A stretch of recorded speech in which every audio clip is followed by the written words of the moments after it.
Good morning, everyone.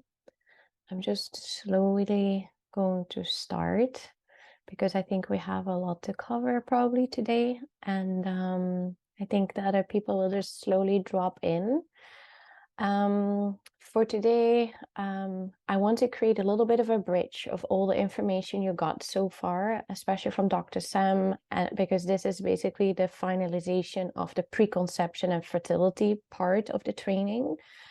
I think good to mention is that after you finish this training, it's not necessarily that you're becoming a fertility specialist. I would recommend if that's your route, I would maybe seek like extra courses, for example. But I want to give you at least an idea of what you can do after this training. And if preconception is the area of life that you want to focus on. And I want to give you a little bit more tools so that you feel, I think, better equipped, even if that's your route. As you know, you have fertility doctors, but there are also like people who focus more on like more kind of a conscious preconception support. And I think that's what this training allows you to do so. Especially if you also like if it's your passion and your interest, and like if you do more research on this topic. But I think after this class today, I want you to feel a little bit more confident if that's your route, that you have already some tools to integrate. Just really quickly a bit about my background, and I think this is what's showing how this training like basically can unfold also for you in your lives. That my background was an Ayurvedic practitioner, and I slowly became a doula, and then I started to do fertility courses, and now I'm basically combining all of those areas together in my practice. And I think that's so beautiful about this work, that you can really embed all the passions you have, the interests you have, and create basically the desired and the most the dream job or the dream profession that you have in mind. Because this job basically allows to combine all those like different holistic kind of practices. And this is basically how you can really provide the most incredible support, I think, for women that is so needed.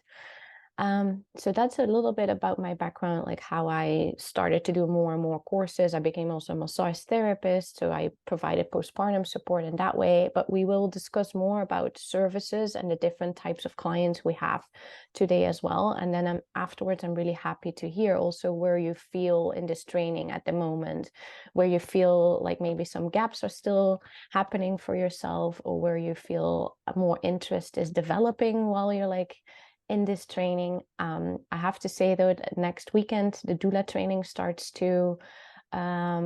is kicked off basically, and then you will feel also more confident in your preparation if the birth doula trajectory is your direction. After next weekend, you'll get way more like information around that. So starting with the first one, as you have learned from Dr. Sam, you have learned about the hormones, about menstrual cycle, about nutrition for the specific phases of the reproductive journey of a woman. As I said before, in this class, I want to focus a little bit more about more concrete tools on preconception. So we will address like epigenetics, male fertility, because we haven't talked about male fertility yet, and also a little bit more about like the maturation process of the ovum and the sperm, because I think that like shows a lot where your skills and your knowledge can come in to like guide women and men, or like, I mean, in the more traditional couples, or if it's like if it's two women preparing for pregnancy, then still this is really relevant information. And then the fertility awareness method is a very effective tool, and I will give you some statistics on that in a moment as well, on how you can help women to prepare for pregnancy, or help them avoid pregnancy if you're, for example, working as a postpartum doula or postpartum practitioner. So first of all, how long does it take for a body to create sperm and ovum? I'm pretty sure that every one of you has seen this image that like your follicles were already present in your mother's womb when your mother was in the womb of your grandmother. However, though, there are like enormous follicles in your ovaries present right now that are not even visible to the eye. And that shows actually how much potential there is for epigenetics, which I will explain in a moment, to influence the maturation process of it. So if you're like dealing with clients, even though I don't think that you're like become necessarily a fertility specialist, but if clients come to you and they say something about their fertility tests, for example, I will give you more information in a moment about that. But I think this can give people also hope and shows also concrete possibilities that even if they have tried for 6 months or a year or over a year, they still might can get pregnant if the right conditions are created for them. So for women, it takes about 290 days from an immature follicle to become a dominant follicle. So that's like almost, a little less than a year, about 10 months. For a man, if you, for example, start preparing couples, and I think that's what Dr. Sam yesterday said, sometimes clients come to me as well. They said, like, I need to get pregnant next month. Well, that's not super realistic. If you look at just what the maturation process is of sperm and ovum, what it takes, then it's not very realistic that you say, okay, next month you can get pregnant if you didn't create the right conditions for at least 3 months for a man and almost 10 months for a woman. So what is epigenetics? Most of you are maybe familiar with this, but through diet, lifestyle, reducing stress factors, we basically influence the genes that are either switched on or switched off. And especially in that first 2 years of a child's life, the brain plasticity is heightened. So all those pathways, these neurological pathways, all these genes are either activated or not activated. Still, like after the 2 years of their life, still like genes can be activated or not activated. However, those first 2 years of a child's life are super significant for the right conditions, to create the right conditions basically for the long-term health of the baby. However, it starts already in before conception. So in early nutritional programming, it's basically the science that studies what nutrients do in preconception and how that influences the long-term health of a baby. You can already help the switching on or off of those certain genes. And here I give a few examples. So we have in fertility, so more preconception related, but also in pregnancy, we're influencing basically the long-term health of our child. For example, one study showed that a low animal protein diet in combination with a high carb diet increases the chances for high blood pressure in middle-aged men. Higher calcium intakes, for example, during pregnancy, reduce blood pressure levels in infants, for example. So here you can see that it matters a lot what you're doing in pregnancy, how you're taking care of your body, what nutrients deficiencies, what that might cause. And then another one was that rats exposed to low protein have shown to increase blood pressure levels and also renal abnormalities, which basically means that any conditions with the kidney or the urethra can be caused, and also the insulin resistance was there when rats had a low protein diet. Of course, we don't know how this exactly translates to humans, but there's a chance or likability that this also works for humans in this way. And in terms of fertility, like magnesium deficiencies and vitamin D deficiencies have been correlated with higher risks of miscarriages. So here you see just a couple of examples of how important it is. What a woman is basically, a woman and a man as well. Not that I have studies here of men, but also there are studies around the nutrient deficiencies in men and how that affects the emotional even and mental and physical long-term health of a baby.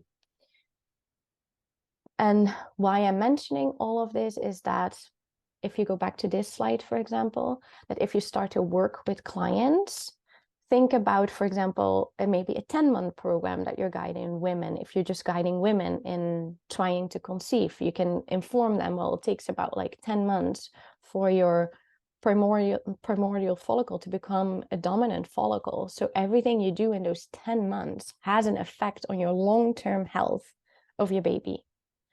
For men, for example, if they take coenzyme Q10 for 3 months, it has shown to increase the sperm count, for example.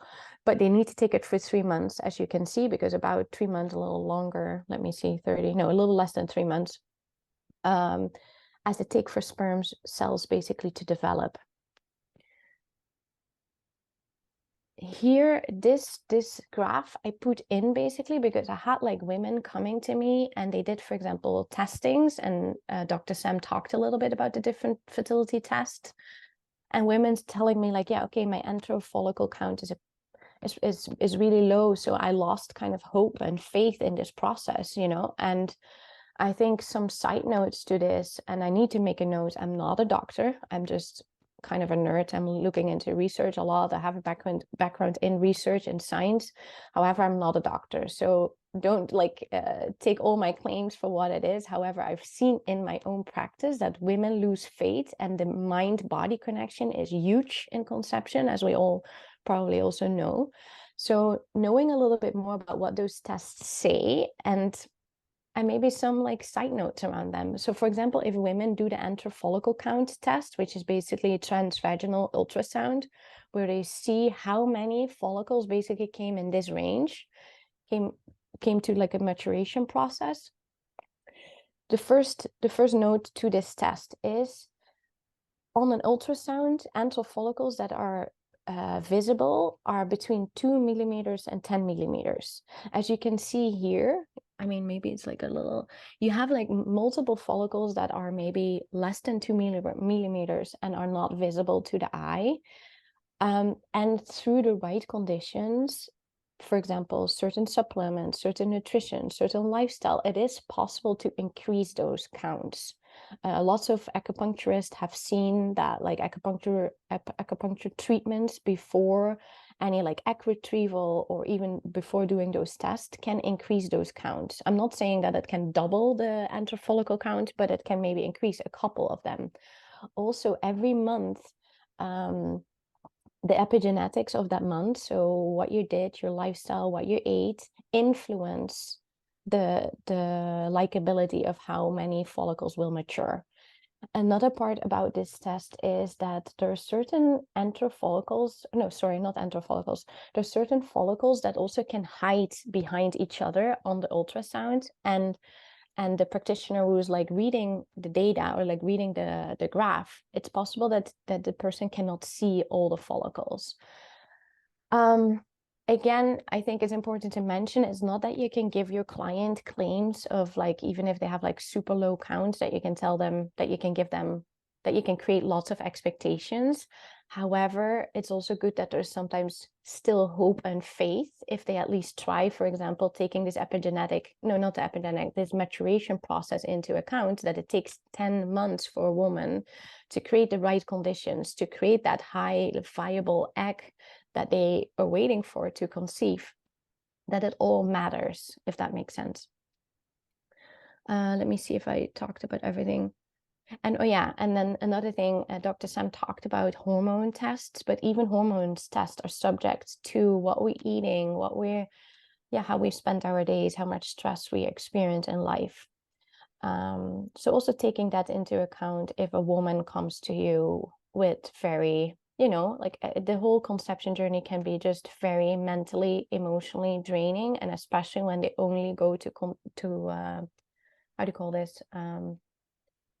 Like the Western traditional medicine, right? Where maybe a practitioner has like 5 minutes the time for you and gives you these kind of statements and these kind of diagnostics that are not always very, how would you say it? Not very holistic. But did you say? They're not personalized. They're not. Exactly. Yeah.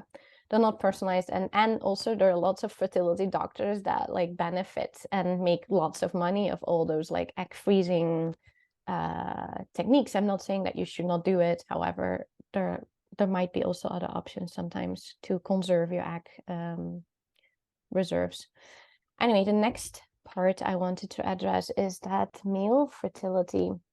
So there's like a huge male fertility decline happening nowadays. It's almost like shocking. So I feel in this course, you should at least be aware of that. Since the 1970s, I think the sperm parameters have decreased by 50%, which is like, it's almost insane if you think about like how radical that is. And even so far that the tests that they do nowadays on like sperm motility, sperm count, sperm morphology, the parameters that they set for that, they even had to adjust it because otherwise males would be considered nowadays almost like infertile. So they had to, the range, like what was like healthy and what were ranges for like fertile sperm in the 1970s, right now they have adjusted for this reality that we're in right now. So if you would compare, for example, a test from today with the 1970s, men in the 1970s would have maybe been diagnosed with being infertile, while men nowadays are diagnosed like, okay, you're still fertile, but the counts are really like low compared to then. And they did a study that basically in all, because I thought maybe it has to do something with our Western society, with our Western diet and all of those things, but there was a study recently done also in South America and Africa, and it shows basically the same rapid decline. In some of the studies I've read, that potential causes are pollution, obesity, soil deficiency, stress, and potentially EMF, like mobile radiation. And there are also studies saying something about vaccines. However, that's a little bit more controversial, so I won't go into that. The next part is how to improve like male fertility. If you're guiding a couple, for example, a man and a woman, it's really important that you also focus on the man in the whole picture, because most likely the woman will come to you. At least that has been my experience so far. It's most because I think there's more like, how would you say that? Is more not ego involved. For men, it's very hard to face infertility or the potentiality that they might be not so fertile. So most likely is the woman, and probably it's also something biologically that women really just feel like have a stronger maybe desire to become mothers. I don't know exactly what the reason is, but I think a combination of those two, it's most likely that women will seek your support. However, what in my practice I see is that most women feel like a very big burden in this whole process. They feel they carry the responsibility in this whole journey. And I think if you choose to go this route, it's really important to know that I think it's really helpful to involve the partner, help lift the weight a little bit of the woman by including the partner in any like consultations that you have, so that the stress is not just on the woman. This is not like a study that I've been reading, but my own, more my spiritual practice and more my intuitive knowledge around this issue is that since the woman needs to hold the embryo, right? We need to hold that energy. And I mean, in my own experience with it, I literally felt it in my womb, and I felt the energy, and I felt how fragile in a way that energy is. And if there is a big stress layer for a woman coming into play of that she's responsible for it all, it can increase the chances, I think, that the implantation gets lost. 50% of all the implantations will get lost. How would you say that in English? 50% of the implantations, basically, I don't like to say the word fail, but fail after, in the first couple of weeks after conceiving. And in my experience, I think those first couple of weeks are crucial for a woman to feel not stressed, to feel relaxed, to feel confident, and not to feel the burden that she is the only person carrying the responsibility of like maintaining the pregnancy, if that makes sense. So why I'm saying this all is that it's important that you talk to the woman, that the man is, that 50% of the likability of getting pregnant is on the man. It's like maybe 49% or 51%, depending on the study you're reading, but it's almost like 50-50. So involving the man is really, really important. A couple of things, how we can help improve male fertility. Taking hot baths and saunas are contraindicated, basically, because there's a reason why the testes are outside of the body. The sperm needs to stay cool, because if the degrees, sorry, this is actually Celsius, this is not a Fahrenheit. But the testis needs to stay between 34 and 35 degrees of Celsius. If the temperature of the environment goes up, basically the motility and the viability of sperm cells goes down. Another thing is, when you will start to work with men or with couples, you will notice that men are more resistant to incorporate. Honestly, that's my experience, but you can have, maybe that's what I'm attracting. I also believe that, but I have noticed that men are a little bit more resistant in incorporating different lifestyles, and that it's more helpful to incorporate studies and scientific proof of certain things that you might recommend. And one of the things is that a cell phone radiation has shown to decrease sperm quality. So I think this study can be helpful, because I had like multiple conversations with couples, and then they said like, yeah, I'm not sure if I really want to change my habit with that. And then I shared this study, and then they were more like, how would you say, they were more likely to incorporate this practice. Then smoking has shown to reduce the sperm quality. Then another important one, I know smoking is not maybe as common anymore. I mean, depending maybe probably where you are at. The next one is still very, I think, relevant. Trans fats. The higher amount of trans fats you're taking, for example, deep fried foods or like chips, those kind of things, are really, how would you say it, are really detrimental, basically, for fertility.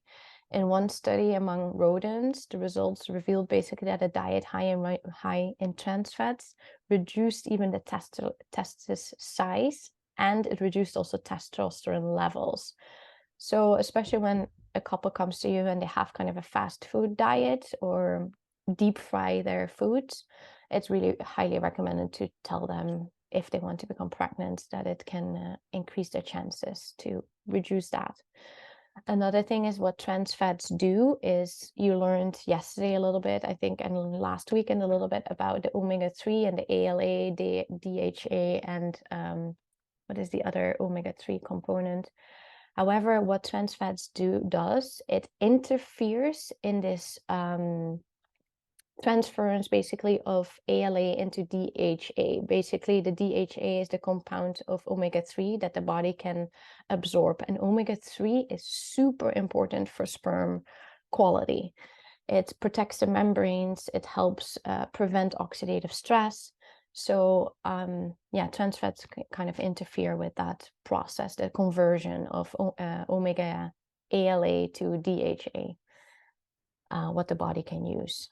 Another one is inflammatory foods can reduce sperm quality. In Ayurveda, we really look at the constitution of the person, and even I think in modern science, it's acknowledged that some persons are more susceptible to intolerance for gluten, another person is more intolerant for dairy, and another person for sugar. However, across the board, sugar has shown to create inflammation processes in the body. But this, I think in this way, it's important to know a little bit more about the digestive capacity of persons. So that's what I always incorporate in my intakes, but we will get to that later in the presentation. But yeah, pro-inflammatory food groups are a huge thing. Then in Ayurveda and in Chinese medicine, I know that modern science doesn't look at it as much, I think, but any like stomach issues, constipation, diarrhea, I've had like clients coming to me that thought it was okay to have, for example, 2 or 3 times a week diarrhea. And yeah, that's for sure not what's considered to be a healthy condition if you want to conceive. And even for men too. I had one client where the man suffered from ulcerative colitis, and I actually worked more on him, on his digestive capacity, and they're now his sperm counts got up, actually. His levels were going up. They didn't conceive yet, but his sperm quality went up a lot. And then there's one last thing in men. In a small amount of men, they have shown that varicose veins on the testes can create lower sperm counts. So that might be always another thing that you can bring up in a conversation with a potential client. So what can you do actually to improve like male fertility? The first thing is really the low glycemic index diet. I think Dr. Sam also talked about it, right? To keep like blood glucose levels low, or not low, but balanced, and avoid too high of those spikes, because that can create insulin resistance, and that can affect hormones also in men. I know we're focused always more on like women, but also men have hormones that can be thrown off. Then also what Dr. Sam already said, increasing antioxidants in your diet, and we will go into antioxidants in a moment.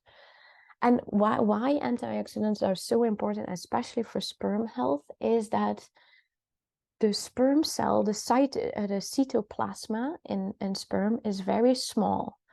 And the role of the cytoplasma in a sperm cell is basically there to protect the cell from oxidative stress and free radicals. And that's why sperm cells are even more susceptible to environmental conditions, including diet, than, for example, the ovum. And that's, I think, one other reasons why why male fertility especially has declined since the 1970s, because of pollution, diet, lifestyle, stress levels, and that sperm cells are way more sensitive, susceptible to change. So that's why antioxidants are maybe even more important for men than for women, to protect those sperm cells from any free radicals. Then, as I said before, resolve digestive issues. What I see a lot in the US, at least, that men have been grown up with like eating lots of meat, and there's less fiber, less vegetables in their diet, less likely that they have maybe more balance in their diet. And even though I know that Dr. Sam like highlighted how important high levels of proteins are, I also still want to say that there are also like high levels of proteins in a vegetarian diet. I'm not saying that either one or the other is better. I think balance is good, and not going for just this radical all protein diet based on meat. Because actually I've seen in my practices where women were following a diet that was high in just animal-based protein, the likability that they had like high blood pressure levels during their pregnancy is way higher. I know I'm like diverting here a little bit off the topic, but it just popped up in my mind that with the digestive issues, if men are eating lots of meat, especially for lunch and for dinner, it can create digestive issues, because meat is harder. It takes longer for meat to leave the digestive tract than, for example, a plant-based diet. For example, pork takes about 64 hours to leave your system, where, for example, fish, I think, is 30 hours, where fruit is 16 hours. So if you have a client that has lots of like diarrhea, also eating lots of meat is increasing the heat in the body, according to Ayurveda and Chinese medicine is a little bit different. But in terms of Ayurveda, it increases heat in the body. A sign of heat is diarrhea. So especially when those kind of symptoms are coming up, I would highly like look into their diet and see if there are any like suggestions for their diet.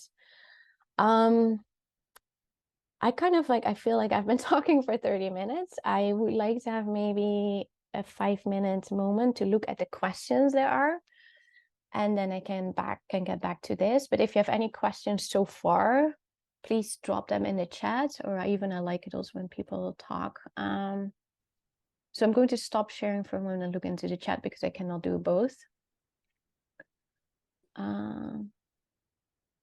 Susan, can I address something? This is Of Megan. course, yeah, I'm happy because Megan is a midwife, and I'm happy to have her like knowledge in this subject too.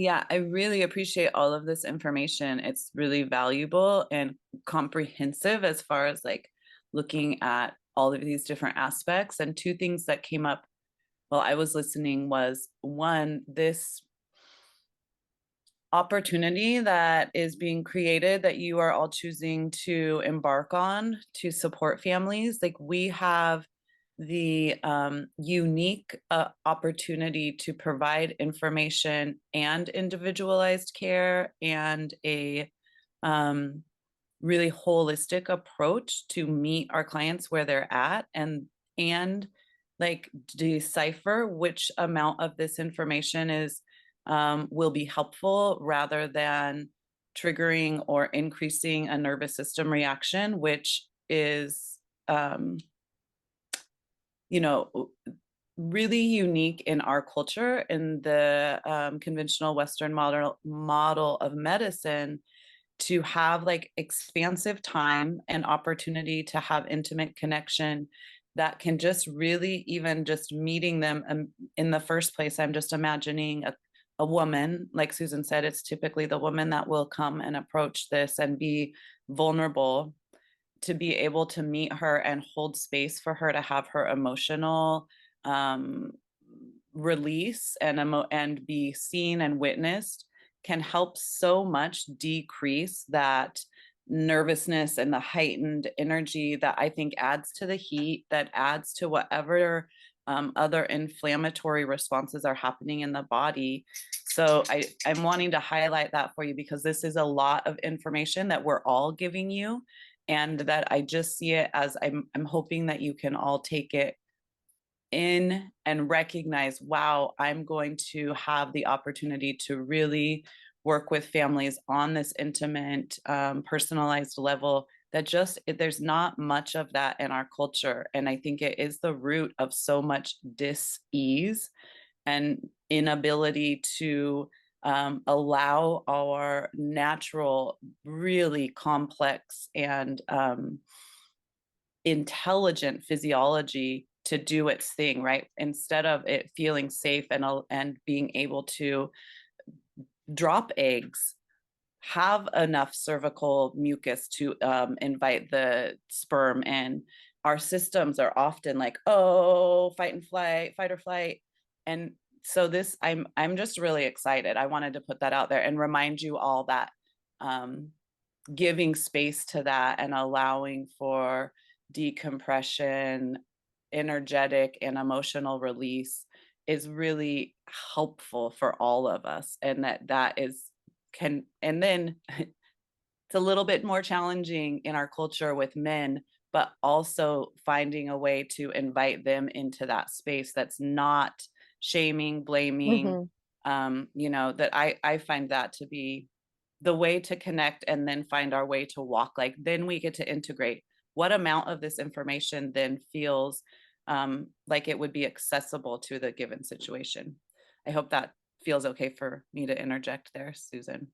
No, I'm really happy that you're like adding that, Megan, because I feel like in my presentation, I'm like so focused on all the details and I'm like less like zoomed out indeed. And maybe how I explained it about male fertility felt maybe a bit blaming, and it was more coming from I see so many women like just carrying this burden, and it's of course in our society, it's not like that men have been maybe given even the opportunity to be vulnerable, right? There's way more judgment around men, like they're raised in different ways still, unfortunately. And that of And you're course makes them talking about their manhood, literally, exact, that and but we that's triggering for them and it's very scary. triggering, but it's also, I think, talking about womanhood, right? Like also for women who have fertility issues, we also go through feelings of like, oh, is there something wrong with me? Like, yeah, I mean, yeah, that's what I see a lot in my clients, and also that they feel so responsible. So that's the only thing I want to address, mainly like, please help women relieve this burden, and of course, never judge the man, but like invite him in a very welcoming way. So Megan, that was like very helpful that you added that, like to create a setting to make them vulnerable, and yeah, I think that's powerful. Let me go to the chat. Thank you for your nice comments. Yeah, I'm going to get to the prenatal about men in a moment, but yeah, I'm for sure encouraging certain supplements for men. Very good one. And Ariana said she had a pretty thorough supplement protocol when her and her partner were trying to conceive. So about the role of testosterone. So the role of testosterone is basically testosterone is responsible for the production of sperm. However, it's also responsible for the libido, for the sex drive. So sometimes also like high stress levels. Now I'm not sure if like cortisol is also a precursor to testosterone. I know at least cortisol is a precursor to progesterone, and that's why high stress levels for women can create a shorter luteal phase because it's the same precursor. Anything else? Like, yeah, so is that clear, Marissa, what the role of testosterone is in male fertility? The production of sperm and the libido as well? I was kind of going on more of when a male has like lower testosterone and having, you know, a lower sperm count, if there's something like to improve that. Or Oh, yeah, we get to that a little bit. Yeah, we get to that a little bit. The supplements help a lot with that. What did Ariana, would you say that preparing both parents for condoms? Yeah. So the studies I've been reading, because I'm so fascinated about this whole early nutritional programming and nutritional programming. So early nutritional programming is basically what couples nutrient either deficiencies or nutrient values are, and also what they're like basically the epigenetics of the preconception stage are, how that influences the long-term emotional and physical health of the baby. So one thing Ariana asks, so the man's role, of course, like their sperm needs to be healthy, but basically a man's role in the emotional health, the long-term emotional health of a baby is mainly in the amount of how he shows up in pregnancy for the woman. If a woman doesn't feel supported in pregnancy, that has a direct effect on the emotional well-being of the baby, the long-term emotional well-being of the baby. It's like huge. There's a book, oh my gosh, now I lost it, Newborns. I'm going to get those details of those books. They're like super interesting. I'm so fascinated by this topic, but there are books about like how the man's role either can increase the emotional health of the baby, long-term health of the baby, or like decrease it by how he shows up, how he makes his wife feel, or wife or whatever partner feels supported, cared for, loved for, all of those things. The book Ayurveda Mama goes into that too. Okay, great. Great. And Megan also shares a great book reference. I'm going to look into those things that focus more about the emotional health of the baby. But the physical long-term health, yeah, you can address that by lifestyle, stress, and supplements as we're going into in a moment. There's I was also, one. I wanted to say, there's also that book, it's not related to pregnancy, but, you know, Men Are From Mars, Women Are From Venus. It touched a lot on the connection, right? Just in the relationship aspect. Mm-hmm. How does a man connect with a woman versus how women connect with men, and how women can receive and appreciate and men give, and that increases their testosterone, while the estrogen is increased by women by accepting and not doing everything, you know. So yeah, so I don't know, I just wanted to mention that. There was actually one of my questions, I don't know, I think it was way up there. It was like you said something about 290 days, but then it was 3 months. Like, what's the difference? Because I know they say 3 months for it to mature, or No, wait. So the sperma, I never know how to pronounce this in English, but the spermatogenesis, basically the maturation process of sperms, takes about 72 days. So that's a little less than 3 months. For women, the follicle genesis, so from like a super immature follicle to the dominant follicle, takes about 290 days. So that's about 10 months. So we have the 3 months for male fertility, and we have the 10 months for female fertility. Does that make sense? I never knew that. I thought it was 3 months as well for women, but 290 days. Okay. The last 3 months might be more like even more crucial, but the whole cycle that they're going through, the follicles from an immature to a mature follicle, takes 290 days. There's a reference in the presentation to a study that like confirms that. However, I've read also like some other studies that said 320 days, but it's around that time frame. And then, oh, Julie said something, yeah, to improve the amount of sperm. I'm going to get into that in a moment too. Coenzyme Q10 is huge. If any couple goes to a fertility doctor, every fertility doctor will put you on omega-3 and coenzyme Q10. And Ariana already said it. Yeah. Okay. I'm going to share my screen again.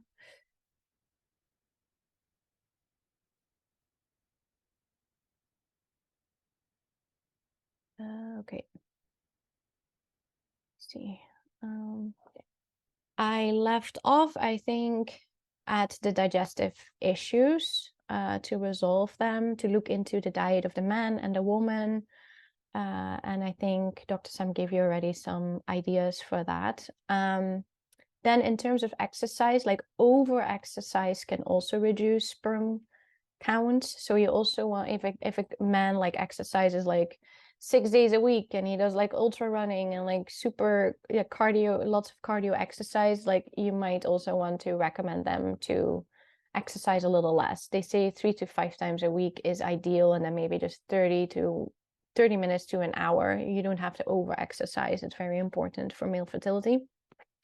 Then indeed here the prenatal. So here a couple of those vitamins and what their roles are in relationship to sperm.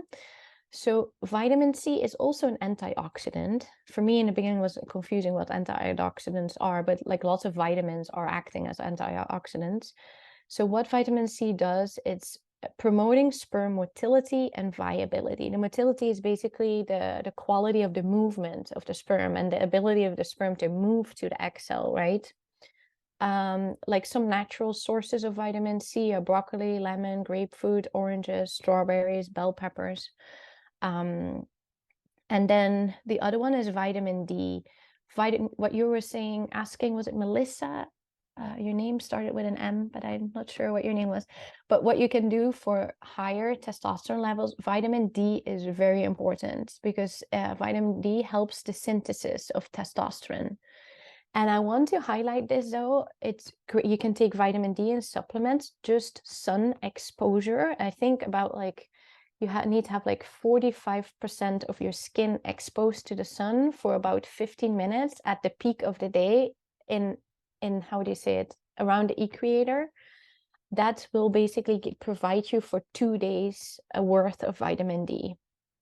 So instead of just only taking supplements, like just sun exposure, of course, protecting yourself, don't like go longer than that, than 15 minutes, is really great in getting your vitamin D levels, because even the conversion from your skin from vitamin D from receiving from the sun is even more efficient than the supplements. Then vitamin E is a super important antioxidant that protects the sperm from free radicals and oxidative stress. So any pollution, radiation, vitamin E can protect the sperm cell. As I said before, the sperm cell has a very small cytoplasm, the protective layer of the sperm. So therefore more susceptible. Then folate, it protects the genetic material of the sperm. Then we have zinc, it protects as well for oxidative stress. And then selenium is a very important antioxidant as well. In studies, I think you can read the study here, the sperm quantity went up when men would increase their intake of selenium, zinc, omega-3, and coenzyme Q10. The sperm motility, because the thing is, you have the sperm quantity, right, the sperm count, but you also have the motility and morphology levels. It doesn't mean when your sperm count is high that necessarily it's more likely to be more fertile. However, you also need to look at motility and morphology. Morphology is basically the shape of the sperm. And then again, selenium, omega-3, and coenzyme Q10 and carnitine seemed to be the most crucial vitamins and minerals for sperm motility. to improve sperm motility. I think that was the part around male fertility. I would like to go in now to the fertility awareness methods. There are different fertility awareness methods based on who you're trained with.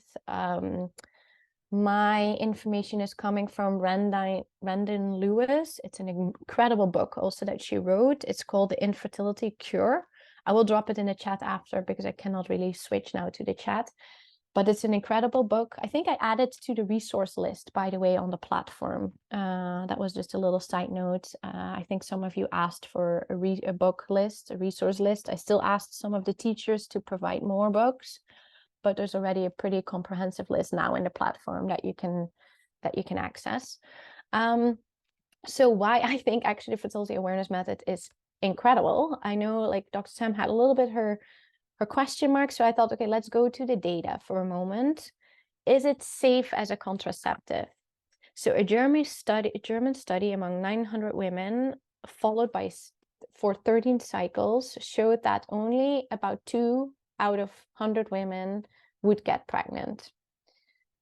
Just as a reference, a condom has the same level almost of effectiveness. So however, the side note around this whole method is that you need to be pretty consistent with this method, and you need to, it's basically like an ongoing practice to tune in with your body. And I mean, and that's why I love this method, and I feel it helps women a lot actually to like connect with the cycle, to connect with our like innate power. You know, we have these cycles that are like fluctuating, that like provide even different emotional, mental, cognitive capabilities in the different phases of our cycle. For example, around our ovulation, we're more extrovert, we are way better at presenting. Around our menstruation, we're way more introvert, we're way more connected to the spiritual realm, we become more intuitive, we need to pay attention to our dreams.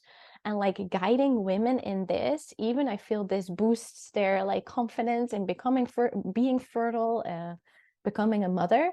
So, and I feel this fertility awareness method helps with that, because they need to check in every morning with the temperature. They see the fluctuations in their graph and they say, oh my gosh, in the luteal phase, indeed, my graph goes up because progesterone goes up. Anyway, I feel like it's a really beautiful, it can be a beautiful way to connect with your cycle. And if followed through correctly with it, it's a pretty safe method. But I will get into that like safety in a moment again. Then if you're helping couples to conceive, it has shown actually to reduce the length, the duration of the time that they would conceive by 6 months. As you can read here in the studies, a couple who doesn't like pay attention to timing, or like even the timing with just an app that is just based on cycle length, it takes them about 1 year to conceive. If there are no issues of subfertility basically means that there are like some, it might be some issues going on with their fertility. So if it's just a fertile couple, it takes them 6 months if they would incorporate the fertility awareness method, compared to 1 year if they don't use this method.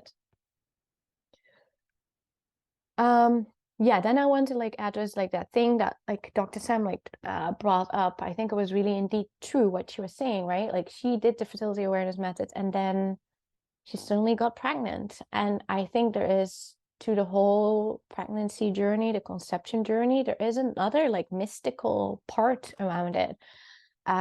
One thing is, of course, like it matters how much you incorporate all the different fertility methods indicators, to which I will come in a moment. But another side is like, if a soul is meant to come through, I'm even like in Buddhism and Ayurveda, they like writing about this. I was really inspired about this book, The Tibetan Art of Parenting, where they say basically that like once a soul passes, right, it's like in the bardo state, which is basically the state in between rebirth and death, afterlife. They're already dead, they're in afterlife, and they're waiting basically for the next incarnation to happen. These souls, based on their like frequency or based on their previous karma, they will seek out a couple.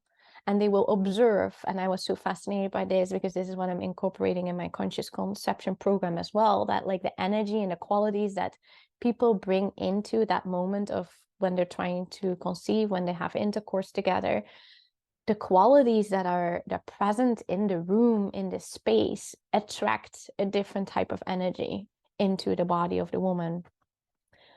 I'm really fascinated by this. Again, this is not like modern science, but I think the Aura Institute is also very much like valuing the intuitive, spiritual component, or more the mystical moment, the mystical part of conception and pregnancy. I mean, every person I think who witnessed a birth feels just that there is something more than just a physical body giving birth to another physical body. There is just an energy coming into the room that is, I mean, the most touching I've ever, I don't know, I can still almost cry when I think about the first birth I witnessed.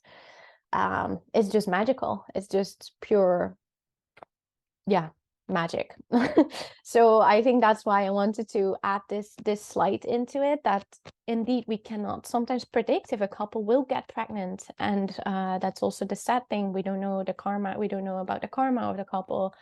And there's another part about Tibetan Buddhism. What they say is that if a spirit like that is in the bardo state, in the space between afterlife and rebirth, if the spirit doesn't feel like they will add to the mission of the couple, or the couple doesn't have a mission together in life, it's possible that it will not choose to reincarnate at that couple, if that makes sense.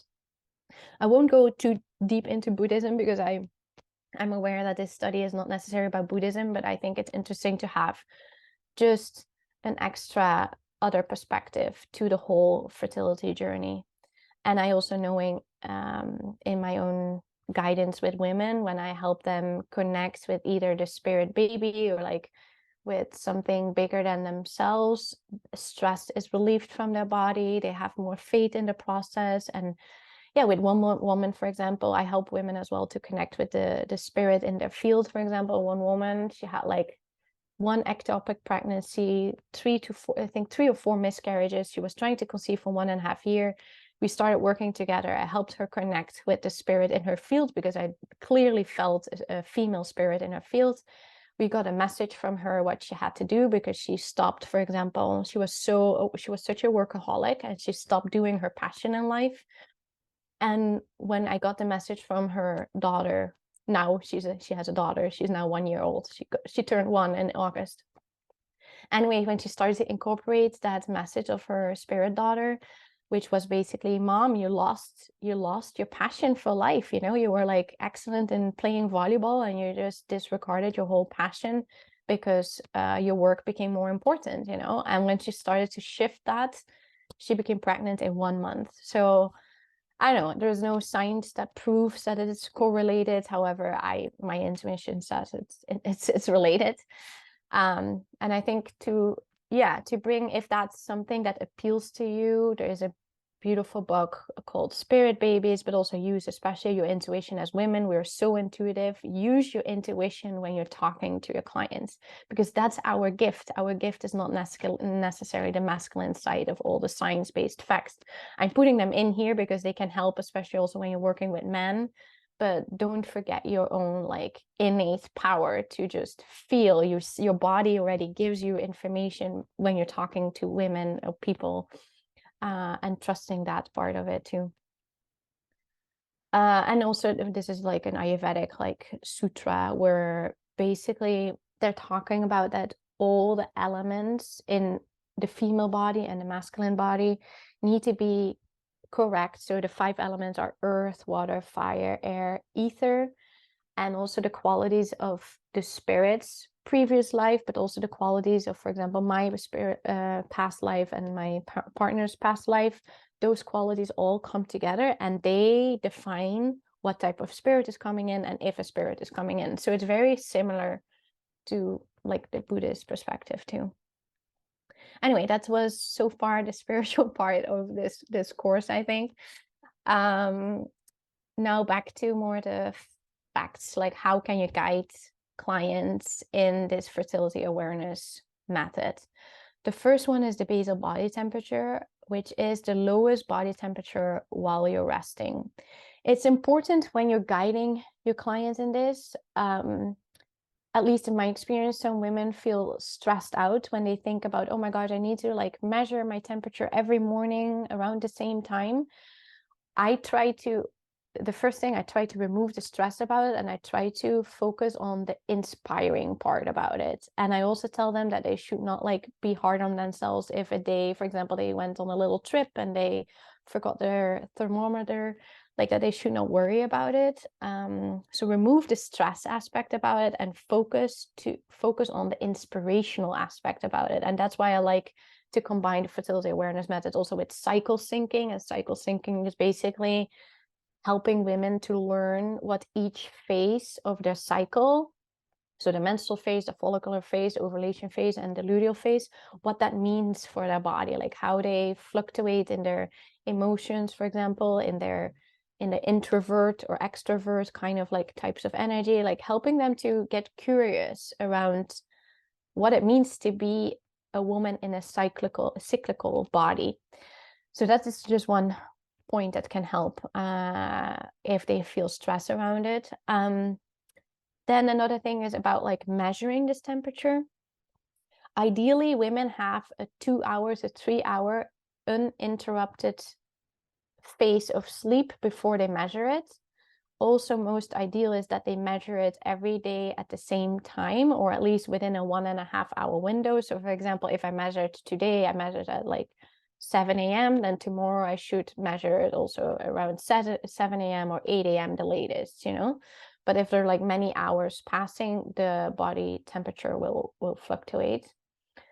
And that's why I think this method is very delicate, and it's very important to incorporate all those things if you want to have accurate numbers. Another thing is like how to measure the lowest body temperature. For me, the oral way of measuring the body temperature is not accurate. I've tested this with many of my clients because it will fluctuate. Even if they measure it now and 10 minutes later, they will have a different temperature, because when you measure it orally, like there are still cavities in the oral space that make the temperature basically fluctuate depending on how tight, for example, your tongue is wrapped around it. Anyway, all those details. So I highly recommend to work with vaginal basal body temperaturing, or even rectal. I know the rectal thing is more a cultural thing. In Holland, we're more used to rectal temperaturing than in the US. I feel most of my clients here prefer vaginal. So that's something about how they can measure the temperature. Then for most women, the temperature will slightly dip before they ovulate. However, this is not for everyone the case. I would say for the majority of women, it's the case. It doesn't mean when it doesn't happen that they don't ovulate. However, what it means, if you don't see this dip, they don't necessarily get a long window to measure their ovulation, if that makes sense. So basically, when you ovulate, oh yeah, I'm just forgetting that I should put a slide around this in there. So what happens? LH stimulates like also estrogen, that make the LH like makes the temperature sometimes drop, not for all women, what I said. And then progesterone, after the egg is released, progesterone is boosted by the corpus luteum, right? And progesterone is a thermogenic, so progesterone will increase your body temperature. But what this means is, once you see in the chart that the chart goes up, you're already past ovulation, right? So we only have 24 hours after we ovulate that we're still fertile. We have 4 days, 4 to 5 days, depending on a woman. I would say Kapha women, that's more like an Ayurvedic perspective. Women who have more like earth element in their body have usually a little longer window. But anyway, that's a side note. So about like 4 to 5 days before the ovulation, you're like fertile, and you're most fertile 1 or 2 days before ovulation. But you're also fertile 1 day, so 24 hours after ovulation. But once you see the progesterone peak going up, or the temperature peak going up, you're basically already at the end of your fertile window. So that's why it's important that you collect data for 2, 3, 4 months, so you can estimate a little bit when that ovulation day will happen, so women can know, like, oh, 4 days before the 14th date of my cycle, I ovulate. What else here? Yeah, oh yeah, I'm going to the next slide because I think that shows better. Where am I? Yeah. So here an example of a chart. You see here, so this is the follicular phase. Here her temperature drops and here it spikes. This is ideally a very healthy ovulation because you see a pretty radical drop and then like a significant increase. You will notice when you start working with women, you have all kinds of different charts. You will see charts that go like this, like in a zigzag. That means that the progesterone levels are not consistent in general. This can also be in Chinese medicine, this can be like a liver stagnancy. This can be, I mean, this can have all kinds of other indications on a Chinese medicine level, but let's stay with the modern science thing. If you see like huge zigzag lines, it's either like an estrogen dominance, or like an estrogen dominance can create a low progesterone, or it can have another cause that progesterone is low. For example, high stress levels. As I said before, the precursor of cortisol is the same as progesterone is the precursor also of cortisol. So if your body needs a lot of cortisol to manage your stress levels, your progesterone goes down. But what I find fascinating when women like collect like 3 months of this information, you see, for example, oh, this month she was not stressed, and you see, for example, this temperature pretty like even, or if a woman like experienced lots of stress, then you see like maybe lots of spikes here. And I think this can help women, really to connect with their womanhood and their cycle, and also see how their mood can fluctuate. For example, they feel more productive in this stage of their phase, and here they start to become more inward. So far this, maybe I feel again that I talked a lot, so let me go to maybe let's do a 5-minute break, and I will read the questions for a moment, if that's okay. Megan, do you have anything to add, by the way, so far what I've shared? Well, I'm really appreciating all of the information. It's really valuable. Thank you, Susan. Okay, so let's get back at 7 past the hour, and I'm going to read the question in the meantime.